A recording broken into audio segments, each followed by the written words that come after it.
을 나누도록 하겠습니다. 보아스는 밤중에 타작마당으로 와서 자신의 발주에 누워 있었던 루스로부터 자신과 결혼하여 기업 물을 자의 책임을 감당해 줄 것을 요구받죠. 보아스가 어떻게 대답합니까? 내가 그 모든 것을 감당하겠다. 그렇죠? 그러나 나보다 더 가까운 친족이 있어서 그 사람이 감당하도록 할 텐데 만약 그가 감당하지 않으면 내가 하나님의 사심으로 맹세하노니 내가 그 책임을 지겠다라고 룻에게 약속을 합니다. 그리고는요, 룻을 집으로 돌려보내지 않고요, 아침까지 함께 머물도록 해요. 왜 그랬을까요? 뭐 확심을 품고 그랬을까요? 여자 혼자 밤중에 집으로 돌아가는 것은 굉장히 위험한 일이잖아요. 게다가 룻의 마음을 한번 생각해 보세요.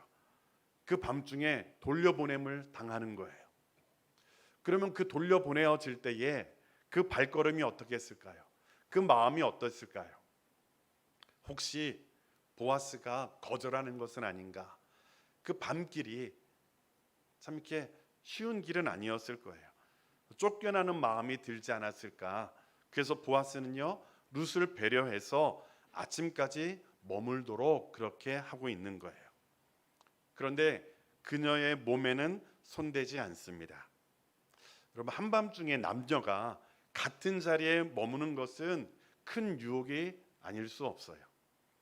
그러나 보아스는 아무도 보는 이가 없는 그곳에서도 하나님의 사람답게 처신하고 있는 거예요. 하나님 앞에서 부끄럽지 않은 관계를 지켜내고 있었던 것이지요. 이렇게 룻은요, 다시 보아스의 발치에 누워서 잠이 들어요. 마음에 평안이 있고 확신이 찾아오지 않았다면 결코 취할 수 없는 행동이지요. 평안히 잠을 자다가 날이 밝기 전에 일어나는 거예요. 14절 후반부의 말씀은요, 보아스 혼자 생각한 거예요. 보아스는 룻과 대화를 하고 나서 룻이 여기에 온 것을 사람들이 몰라야 할 텐데 이렇게 생각한 거죠. 여러분 한번 생각해 봅시다. 만약 룻이 그리고 보아스가 한밤중에 타작마당에서 있었던 것을 사람이 알게 되었을 때에 사람들의 입에서 어떤 이야기가 오고 갔을까요? 저 두 사람 아무 일 없었을 거야, 이렇게 생각하는 사람이 얼마나 될까요? 그렇죠? 아마 사람들은 룻이 보아스의 재산을 노리고 보아스를 유혹했을 거야, 그렇게 이야기하지 않았을까요? 또 보아스에게도 보아스 참 괜찮은 사람인 줄 알았는데 저 젊은 여인과 한 밤을 보내고 그렇게 했네, 막 그렇게 수덕수덕거리면서 말들이 오고 갔을 거예요. 그렇기 때문에 보아스와 룻은 괜한 오해를 사지 않도록 그렇게 행동을 하는 거예요. 그래서 보아스는 룻에게 그곳에서 잠을 자도록 지시하고 나서 아마 한 잠도 이루지 못했을 거예요. 왜요? 새벽에 일찍, 그렇죠? 사람들이 깨어나서 그 모습을 보지 않도록 그 전에 일어나야 될 텐데, 그래서 그곳에 가야 될 텐데 생각을 했을 거예요. 근데 만약 잠이 깊이 들어서 늦게 일어난다면 그렇게 할 수 없잖아요. 그래서 아마 보아스는 잠을 이루지 못하고 있었을지도 모르겠어요. 그리고 룻은요, 사람이 서로 알아보기 어려울 때에 일찍 일어났다라고 성경은 기록하고 있어요. 그러니까 두 사람 모두 그 마음을 알고 서로가 그렇게 걱정을 하면서 새벽에 일찍 일어난 거예요. 그리고 15절 말씀에서 이렇게 기록하고 있습니다. 우리 15절 말씀을 함께 읽을게요. 시작. 보아스가 이르되 내 겉옷을 가져다가 그것을 펴서 잡으라 하며 그것을 펴서 잡으니 보리를 6번 되어 룻에게 지워주고 성읍으로 들어가니라. 아멘. 룻이 돌아가기 전에 보아스가 어떻게 하죠? 그녀에게 보리를 퍼주는 거예요. 한번 생각해 보세요. 사람들의 눈에 띄지 않게 하려면 빨리 어떻게 해야 돼요? 빨리 가야 되잖아요. 그런데요, 그 바쁜 시간에 보아스가 어떻게 하고 있는 거예요? 룻을 그냥 보내지 않는 거예요. 굳이 보리를 퍼갖고 그에게 주고 있는 거예요. 룻의 거소를 펼치라고 하고요. 그곳에 6번 되어서 룻에게 지어 주었다라고 성경은 기록하고 있어요. 정확한 보리의 양은 알 수 없지만 꽤 많은 양의 보리를 지어준 것 같아요. 혼자 그러니까 짊어서 가져가기 어려우니까 보아스가 어떻게 한 거예요? 그것을 짊어지게 하는 거예요. 그래서 룻이 그것을 짊어지고 가고 있는 거죠. 보아스는요, 룻에게 그렇게 보리를 지어주고 난 다음에 곧장 성내로 들어가는 거예요. 자신이 하기로 한 약속을 지키기 위해서 아침부터 분주하게 움직이고 있는 거죠. 누구에게 간 거예요? 기업 물을 자의 책임이 자신보다 더 앞서 있는 그 사람에게 가기 위해서 아침 일찍부터 지금 뭐 하고 있는 거예요? 움직이고 있는 거예요. 룻도 다른 길을 따라서 집으로 가고 있어요. 아침 이른 시간에 어둠을 헤치고 두 사람이 서로 다른 방향으로 움직이고 있는 모습을 보여주고 있죠. 그리고 이제 무대는 시어머니와 며느리의 만남으로 이어지고 있습니다. 여러분, 밤새 나오미가 잠을 잘 잤을까요? 며느리를 보내놓고 어떻게 일이 될까? 혹시나 잘못되지는 않았을까? 막 마음이 걱정됐겠죠. 아마 뜬 눈으로 밤을 샜을 수도 있을 거예요. 그러면서 행여 사람들에게 들켜서 곤경에 빠지지 않도록 간절히 기도했을 거예요. 마침내 룻이 돌아왔습니다. 어깨에 상당량의 보리를 지고 왔지만 나오미에게 그 보리는 보이지 않았어요. 나오미는 보아스와 룻 사이에 어떤 일이 일어났는지에 관심이 있는 거예요. 그래서 이렇게 묻습니다. 우리 16절 말씀을 같이 읽을게요. 시작. 룻이 시어머니에게 가니 그가 이르되 내 딸아 어떻게 되었느냐 하니 룻이 그 사람이 자기에게 행한 것을 다 알리고 나오미가 룻에게 물어요. 내 딸아 어떻게 되었느냐? 이렇게 기록되어졌는데요. 원문에는요 이런 말이에요. 내 딸아 누구냐?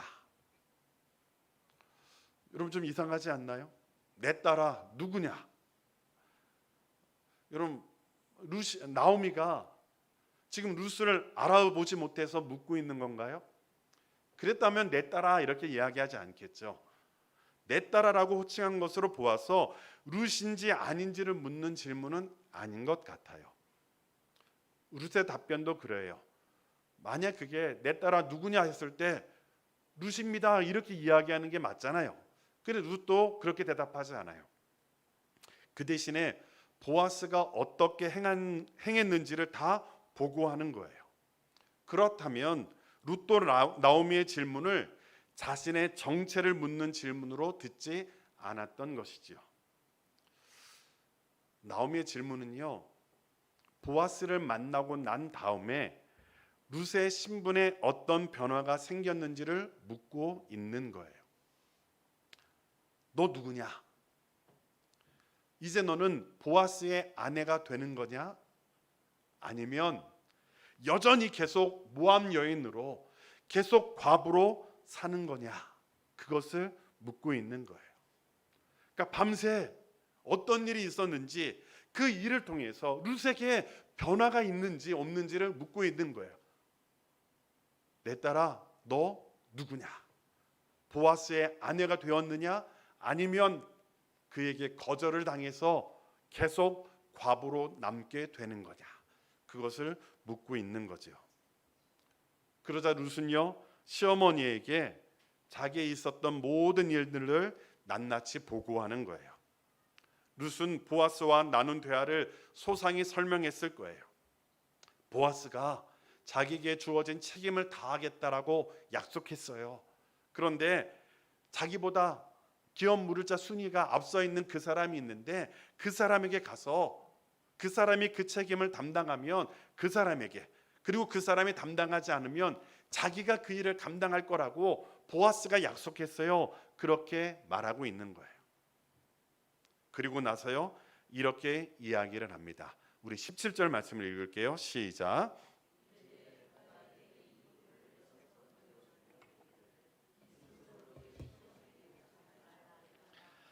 아멘. 룻은요, 보아스가 한 행동과 말에 대해서 이야기를 해요.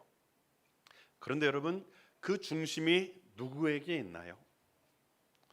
지금 나오미에게 한 그 그 말에 중심이 자기의 결혼에 있나요? 아니면 나오미에게 있나요? 여러분 한번 보세요. 룻이 누구에게, 나오미에게 중심이 있다라는 것을 알고 있어요. 그렇게 보여주고 있어요. 보아스가 자기와 결혼하는 문제에 대해서 어떤 반응을 보였는가 하는 것보다 지금 시어머니 나오미에게 관심을 기울인 것을 더 중요하게 여기고 있다라는 거예요. 그래서 뭐라고 이야기하는 거예요? 내게 이 보리를 6번 되어주면서 이르기를 빈손으로 내 시어머니에게 가지 말라 하더이다. 그러니까 지금 보아스가 누구에게 관심을 보이고 있다라는 거예요? 시어머니 나오미에게 관심을 보이고 있다라는 것을 말하고 있는 거예요. 그것은 보아스도 마찬가지예요.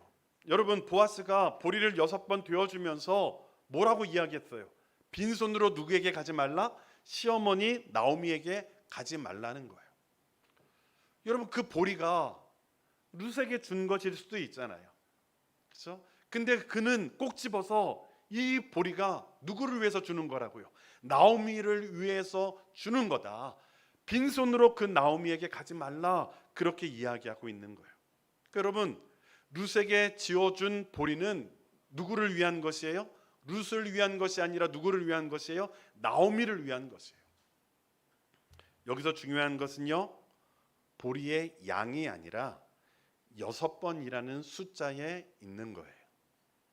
이 6번 되어주는 보리가 집에서 룻이 돌아오기만을 기다리고 있었던 나오미에게 보내는 보아스의 신호였던 거예요. 여러분, 우리는요, 이스라엘 백성들이 숫자에 관심이 있는 거 잘 알고 있잖아요. 대표적인 숫자가 뭐죠? 7이잖아요. 그렇죠? 7이라는 숫자는 어떤 숫자죠? 완전 또는 안식을 의미하는 완성 숫자예요. 반대로 7에서 하나가 부족한 6은요, 불완전을 의미하는 거예요. 그러니까 죄를 상징하기도 하죠. 그래서 요한계시록에 보면 666, 이 불완전한 숫자 6이 3개나 연달아 있는 거예요. 그래서 666은 인간의 수 또는 적그리스도를 상징한다라고 의미하잖아요. 그러니까 이만큼 숫자가 중요해요. 근데 지금 보아스가 나오미에게 몇 번 되어줬다고요? 6번을 되어준 거예요. 그러니까 불완전의 숫자예요.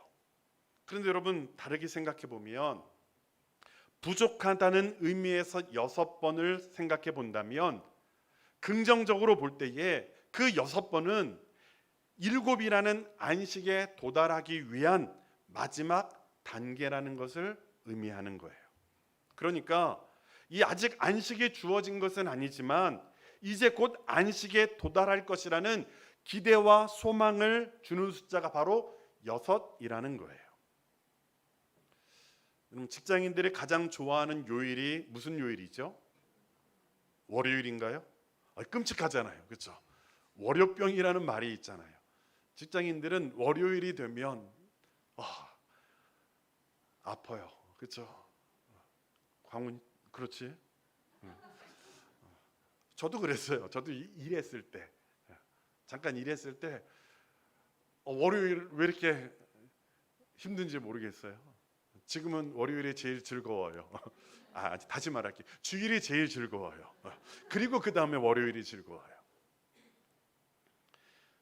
금요일, 저도 일했을 때 금요일만 되면 힘들지만 힘든 날이잖아요. 근데 여러분, 어떤 소망이 있죠? 요것만 지나면, 이 금요일만 지나면 뭐가 오는 거예요? 이제 쉼이 오는 거예요. 그렇죠?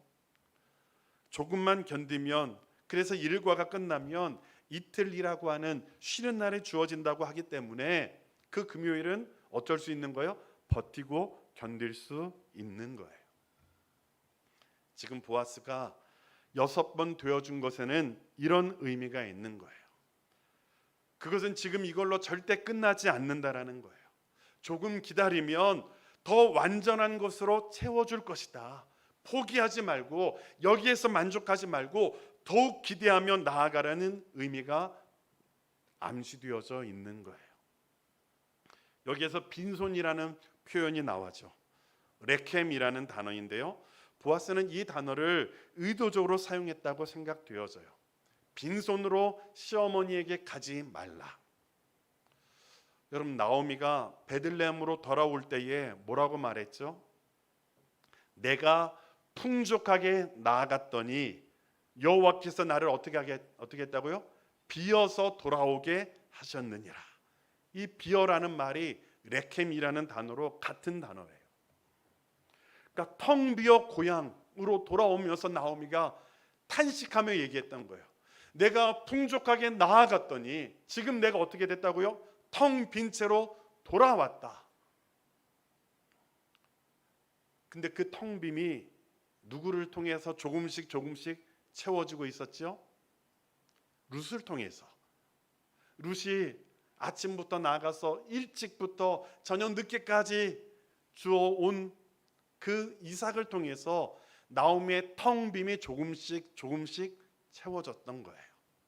그런데 지금 보아스가 6번 되어주는 그 보리를 통해서 네 어머니를 위해서 빈손으로 가지 말라, 그렇게 말하고 있는 거예요. 그것은요, 지금 나오미에게 말하고 있는 거예요. 텅 빈 그 나오미의 삶을 이제는 누가 채워주겠다고요? 내가 채워주겠다라는 거예요. 만약 기업 물을 자 그 사람이 그 일을 감당하지 않으면 내가 그 일을 감당함을 통해서 텅 비어버린 나오미의 삶을 내가 채워줄 것이다. 조금만 기다려라. 조금만 인내해라. 조금만 참아라. 그렇게 약속하고 있는 거예요. 그러니까 이 6번의 보리가 기대하게 하는 온전한 채움은 보아스가 주는 곡식이 아니라 고엘인 보아스 자체가 이제는 자식과 남편으로 채워질 온전한 채움이 되리라는 것을 상징하고 있는 거예요. 사랑하는 성도 여러분, 오늘 우리에게도 나오미에게 주어진 6번의 보리가 경험되어지기를 간절히 소망합니다. 저와 여러분이 하나님의 자녀로서 이렇게 주일을 성수하고 없는 가운데서도 11조 드리고 감사헌금을 드리면서 하나님 앞에 예물을 드리는 것, 그리고 교회를 위해서 수고와 헌신을 다하는 것, 그렇게 수고하고 헌신할 때에 하나님께서 우리의 삶을 통해 채워주시는 은혜가 바로 이 6번의 보리라는 거예요. 우리가 간절히 기도했던 문제들이 해결되어지고요, 소망했던 일들이 이루어지는 기도의 응답들, 그리고 하나님으로부터 공급되어지는 건강, 물질, 평안함, 때로는 믿음의 성도들로부터 주어지는 위로와 기쁨들, 말씀 속에서 회복되어지는 은혜의 경험들, 이 모든 것이 보리 6번의 체험들이라는 거예요. 여러분, 그런 경험들이 없으신가요? 저는 그런 경험이 있어요. 힘들고 어려울 때에 성도들을 통해서 주어지는 그런 은혜들. 제가 이렇게 부목사로 이렇게 사역을 했을 때 제가 이게 설교에 대해서 이렇게 좀 절망할 때가 있었어요. 저는 이제 어떤 교회에서 설교를 하는데, 제가 얘기는 한 적이 있나 모르겠는데요, 이 담임 목사님이 제가 설교를 하면 잘 앉아 계시다가 이렇게 막 뭘 적으세요. 그래갖고 저는 처음에는 우리 목사님이 은혜를 받으셨나, 뭐 이렇게 적을 수 있겠나 이렇게 생각을 했어요. 근데 그러고 나서 저를 부르시더라고요. 그러면서 저에게 설교가 그게 뭐야 이러면서 웬 질문이 그렇게 많아. 그러니까 제가 이렇게 설교할 때 아마 이렇게 질문하는 게 있었나 봐요. 어느 날 그 숫자를 세신 거예요. 이렇게 설교를 들으시면서. 그래서 제가 그 하고 할 때마다 이렇게 체크하신 거예요. 그래서 왜 질문이 많아? 그걸 한번 듣고 나니까 그 다음에 설교를 하는데 그날은 제가 이제 질문을 하지 않겠노라 다짐하고 갔는데, 처음 시작할 때 그 목사님의 얼굴을 딱 보니까 저도 모르게 질문이 또 나와버린 거예요. 그래서 그날 설교가 어떻게 됐을까요? 몰라요. 이게 정신이 없어요. 뭐 부목사로 사역한 지 얼마 안 되고 설교한 지 얼마 안 됐을 때 그게 이제 자꾸 이제 스트레스가 되는 거예요. 그래서 제가 이제 그 교회를 2년 만에 이제 사임을 했어요. 뭐 다른 분들하고는 전혀 문제가 없었는데 그 목사님의 어떤 그런 모습들, 그게 스트레스가 되니까 제가 이제 못 견디겠는 거예요. 그러면서 제 마음속에 어떤 마음이 있었냐면, 하나님이 날 부르신 건 맞는가? 설교자인데 설교에 이게 내가 설교를 잘 못하는 거 아닌가? 막 이렇게 해서 사임하려고 나와갖고 사임하기로 하고 왔는데, 사임할 때 어떤 집사님 한 분이 저하고 별로 대화가 없으셨던 분인데 포스트잇 가운데 이렇게 쪽지에다가 이렇게 뭘 적어주셨어요. 그걸 저한테 주셨어요. 그 내용이 뭐였냐면, 목사님 그동안 말씀을 쉽게 잘 전해주셔서 감사합니다. 그 말씀을 이렇게 적어주신 거예요. 전 제가 지금까지 있는 것 가운데 그분이 준 그 쪽지가 저에게 큰 힘이 되었어요.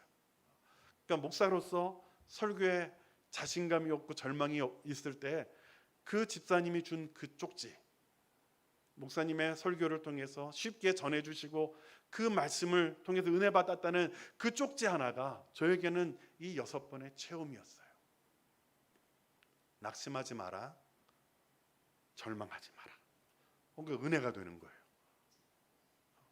그러니까 그럴 때마다, 제가 힘들고 어려울 때마다 성도님들을 통해서 주어지는 그런 메시지들. 여러분, 어느 날 제가 이게 좀 설교가 죽을 때도 있잖아요, 그렇죠? 근데 저한테 힘드시죠? 그렇게 하지 마세요. 근데 가만히 오셔갖고 목사님 은혜 받았어요. 또 이렇게 하면 또 은혜 받았다 때마다 제가 죽은 거 아닌가 생각할 수도 있겠는데 어찌 됐든, 그러니까 그 말 한마디 그래서 힘이 되는 거예요. 또 어쩔 때는요, 어떤 집사님 한 분이 저한테 이렇게 뭘 손에 이렇게 막 해서 주시는 거예요. 이게 받았더니 뭐냐면 10,000원짜리 한 장이에요. 10,000원짜리 한 장이에요. 근데요, 냄새가 나요. 어떤 냄새가 나냐면 생선 냄새가 나요. 그분이 이제 생선 장사하시는 분인데 어느 날 저한테 힘내라고 그러면서 돈을 하나, 이렇게 10,000원짜리 하나 줬는데 그 10,000원인 거예요. 제가 그걸 받고 어땠을까요? 기분이? 냄새나 막 이랬을까요? 아니죠. 너무 감사한 거예요. 그렇죠? 그 사랑이 느껴지는 거예요. 그 수고의 땀방울을 흘려서 열심으로 벌었던 그 수입 가운데 일부를 그냥 부목사한테, 목사님 과자나 사주세요 그러면서 이렇게 짊어주는 거예요. 저한테 주시는 거예요. 얼마나 힘이 되는지 몰라요. 그러니까 여러분, 그런 것이 우리들에게 주어지는 하나님의 은혜잖아요. 내가 사역자로서 하나님의 일을 감당할 때에 위로하여 주시는 하나님의 선물들, 전 저에게만 그것이 주어진다라고 생각지는 않아요. 여러분들도 마찬가지잖아요. 성도들을 통해서 때로는 절망 가운데 있는데 그때에 설교자의 입술을 통해서 주어지는 하나님의 말씀을 통해서 또 은혜를 받고 다시 살아갈 힘을 얻는 것, 여러분, 그것이 뭐냐면 6번의 체험이라는 거예요. 그 6번의 체험은요, 저와 여러분들이 지금 여기에서, 그리고 우리의 삶 속에서 하나님의 나라를 경험할 수 있도록 주어지는 하나님의 은혜라는 거예요. 하나님이 지금도 살아계시고 지금도 우리와 함께 하심을 깨닫도록 주어지는 하나님의 선물이라는 것이지요. 여러분, 그 은혜를 사모할 수 있게 되기를 간절히 소원합니다. 그런데요, 거기에 머물러서는 안 돼요. 여러분, 6번의 체험이 주어지는 이유가 무엇이죠? 그것에 만족하라고요? 아니에요. 그것을 통해서 주어지는 온전한 체험을 갈망하고 그 온전한 체험을 소망하라고 주어지는 거예요. 힘들고 어려울 때에 그것을 통해서 하나님께서 나와 함께 하시는구나, 하나님께서 지금도 나를 붙잡고 계시는구나, 그것을 바라보면서 인내하고 참고 견디라고 주어지는 거예요. 여러분, 이 6번의 체험을 경험한 사람들은 어떻게 해야 할까요? 나오미는 보아스가 빈손으로 가지 말라며 채워준 그 6번의 보리를 통해서 어떻게 행동하고 있을까요? 우리 18절 말씀을 같이 읽도록 하겠습니다. 시작.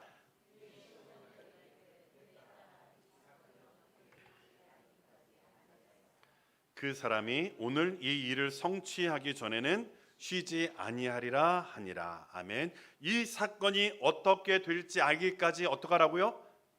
여기 앉아 있으라. 보아스가 일을 해결하겠다라고 한 이상 일이 어떻게 진행되는지 알기 전까지는 기다리자는 거예요. 여러분, 이 사건이 어떻게 될지 할 때 어떻게 될지라는 말은요, 원문으로 직역하면 이 사건이 어떻게 떨어질지라는 의미를 담고 있어요. 하늘에서 뭔가 떨어지는 것을 묘사하고 있는데요, 학자들은요, 당시의 제비뽑기 풍습이 배후에 있다라고 말합니다. 제비를 뽑아서요, 땅에 떨어뜨려요. 그래서 그 나오는 결과를 가지고 두 가지 가운데 하나를 선택하는 거죠. 근데 당시 이스라엘 백성들이 제비 뽑는 것은 이유가 있어요. 그 제비는 누가 주시는 거다? 하나님이 주시는 거다라는 믿음을 가지고 그렇게 하는 거예요. 그러니까 누구에게 맡기는 거예요? 하나님에게 맡기는 거예요. 하나님이 일하심을 기대하면서 그렇게 행동하고 있는 거예요.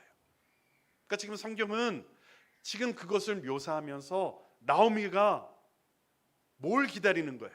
하나님의 일하심을 기다리자라고 지금 룻에게 말하고 있다라는 거예요. 우연과 마침을 통해서 일하시는 하나님을 경험했던 나오미는 이제 우리가 할 일은 다 했으니 하나님의 숨겨진 손길이 보아스를 통해서 어떻게 드러나는지 지켜보자라는 거예요. 하나님이 하시는 일을 이제 두고 보면서 기다리자라고 말하는 거죠. 여러분, 우리는 열심히 살아야 돼요. 그런데 때로는요, 가만히 앉아서 기다려야 할 때가 있다라는 거예요. 그런데 그 기다림은 절대 헛된 시간이 아닙니다. 하나님의 일하심을 경험할 수 있는 그런 시간이기 때문이라는 거예요. 성경에는 이 기다림에 실패한 사람들이 있어요. 하나님의 일하심을 경험하지 못한 그런 사람들이 등장하고 있는데요, 대표적인 사람이 사울이에요. 사울은 사무엘을 기다리지 못해요. 블레셋의 군대는 압박을 해오고 있고요, 백성들은 흩어지고 있는 거예요. 마음은 조급한데 누가 오지 않고 있는 거예요? 사무엘이 오지 않고 있는 거예요. 빨리 하나님 앞에 제사를 지내고 하나님의 도우심을 입어서 나가야 되는데 사무엘이 오지 않는 거예요. 그래서 기다리지 못해요. 그래서 어떡하죠? 자기가 해서는 안 되는 그 일을 기다리지 못하고 해버리는 거예요. 그 결과로 그가 승리를 거두나요? 아니에요. 하나님을 의지하지 못하고 하나님을 기다리지 못하는 그는 하나님 앞에 버림받게 되는 거예요. 아브라함도 기다림에 실패한 적이 있었습니다. 하나님은 사라를 통해서 아들을 주신다고 약속했는데 기다리지 못하고 여종 하갈을 통해서 이스마엘을 낳는 거예요. 결국 이것 때문에 가정에 문제가 생기게 되죠. 그리고 13년이라고 하는 하나님의 침묵을 경험하게 되는 거예요. 왜 그렇게 된 거죠? 기다림에 실패해서 그런 거예요. 사랑하는 성도 여러분, 내가 해야 될 때가 있고요, 하나님의 하심을 기다려야 될 때가 있다라는 거예요. 그런데요, 나오미의 기다림은 단지 하나님의 섭리만을 의지한 것은 아니었어요. 그 사람이 오늘 이 일을 성취하기 전에는 쉬지 아니하리라. 무슨 말인가요? 보아스가 이 일을 절대 게으르게 하지 않을 것이기 때문에 절대 오늘을 넘기지 않을 것이라는 의미를 담고 있어요. 나오미는 보아스가 지금까지 보인 성품과 행동을 통해서 이 일을 오래 끌지 않고 오늘 끝내리라고 믿고 있었던 거예요. 그리고 오늘 그 일을 끝내기 전에는 쉬지 않으리라는 것을 확신했던 것이죠. 여기서 우리는요, 나오미의 신앙이 죽지 않았음을 발견하게 됩니다. 나오미는 룻을 통해서 모든 일의 전개 과정을 들었고요, 보리 6번을 되어주는 보아스의 신호를 깨닫게 된 거예요. 그리고 나서 두려움 속에서 묵묵히 자기의 할 일을 감당한 룻을 위로하고 격려하며 하나님의 일하심을 지켜보자, 우리가 기다리자, 그렇게 기대하면서 기다리고 있는 것이지요. 사랑하는 성도 여러분, 우리의 인생 여정은 기다림의 연속이라고 해도 과언이 아닐 거예요. 그러나 잊지 마십시오. 그 기다림은 결코 시간 낭비가 아닙니다. 기다림은 포기하는 것이 아니에요. 그 기다림은 하나님의 일하심을 믿기 때문에 온전히 하나님께 맡기는 시간이라는 거예요. 원하기는 그 기다림의 시간에 하나님을 의지하며 믿음으로 기도하며 나아가는 우리의 모습이 될 수 있기를 간절히 소원합니다. 그 시간 아무것도 하지 말고 하나님만 바라보면 된다는 말씀은 아니에요. 최선을 다해서 열심히 일하셔야 돼요. 우리에게 맡겨진 사명이 있다면 그것을 위해서 열심을 다하셔야 된다는 거예요. 그러나 그 모든 일의 결과가 나에게 있지 않고 하나님에게 달려있다는 사실을 깨닫고 하나님 앞에 맡기는 그 믿음이 우리에게 있게 되기를 간절히 소원합니다. 모세는요, 홍해 앞에서 이스라엘 백성들을 향해서 이렇게 선포합니다. 출애굽기 14장 13절 말씀을 함께 읽겠습니다. 시작. 너희는 두려워하지 말고 가만히 서서 여호와께서 오늘 너희를 위하여 행하시는 구원을 보라.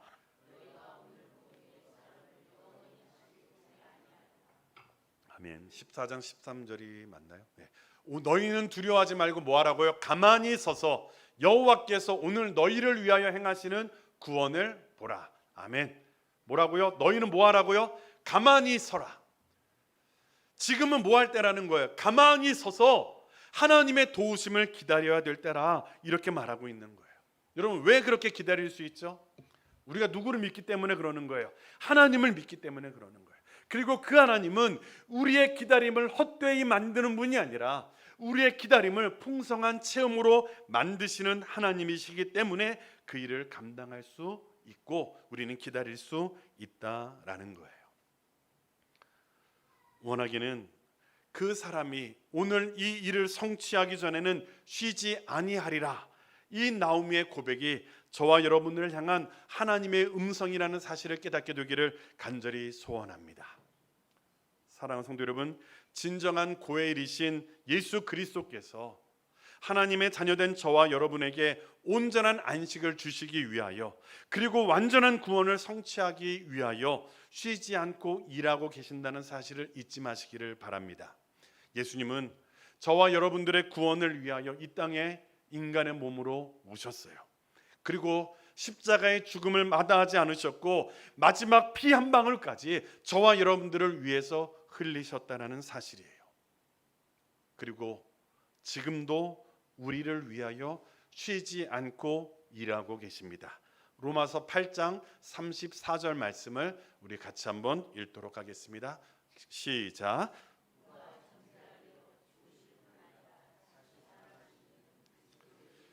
그는 하나님 우편에 계신 자요 우리를 위하여 간구하시는 자시니라. 아멘. 하나님은 예수 그리스도는 어디 계시다고요? 어디에 계세요? 보좌 우편에, 하나님 우편에 계신 자예요. 어떻게 계세요?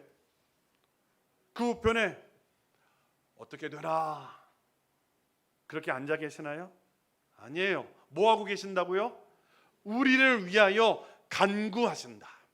여러분, 예수님은 우리를 위해서 간구하시는 분이세요. 어떻게요?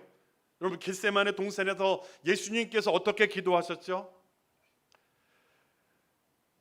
힘쓰고 애써 더욱 간절히 땀방울이 핏방울이 되도록 기도하셨다라고 말씀하고 계세요. 누구를 위해서요? 저와 여러분들의 구원을 위해서, 그 십자가를 지시기 위해서 땀방울이 핏방울이 되도록 겟세마네 동산에서 기도하셨던 예수님이세요. 그 예수님은 지금도 보좌 우편에서 저와 여러분들을 위해서 기도하고 계시는 분이라는 사실을 결코 잊지 마시기를 간절히 소원합니다. 사랑하는 성도 여러분, 때로는 하나님께서 저와 여러분들에게 6번의 보리를 통해서 하나님을 경험할 수 있도록 인도하여 주실 거예요. 그때에 하나님 앞에 감사하세요. 하나님, 내가 절망하지 않도록, 내가 낙심하지 않도록 채워주시니 감사합니다. 그런데요, 때로는 채워지지 않는 것 같아서 눈물 흘리는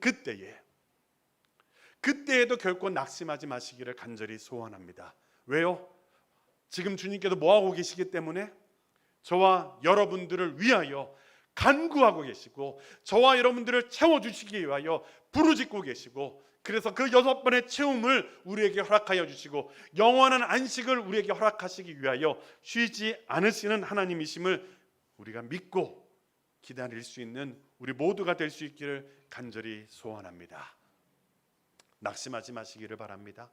주님 다시 오실 때까지 우리가 묵묵히 주의 길을 걸어간다고 한다면 쉬지 않으시는 하나님, 지금도 간구하고 계시는 그 예수님께서 저와 여러분들의 그 인생길에 우리와 함께하여 주셔서 결코 실패하지 않도록, 결코 주저앉지 않도록 일으켜 세워 주실 것이고 참된 구원을, 참된 안식을 허락하여 주실 것입니다.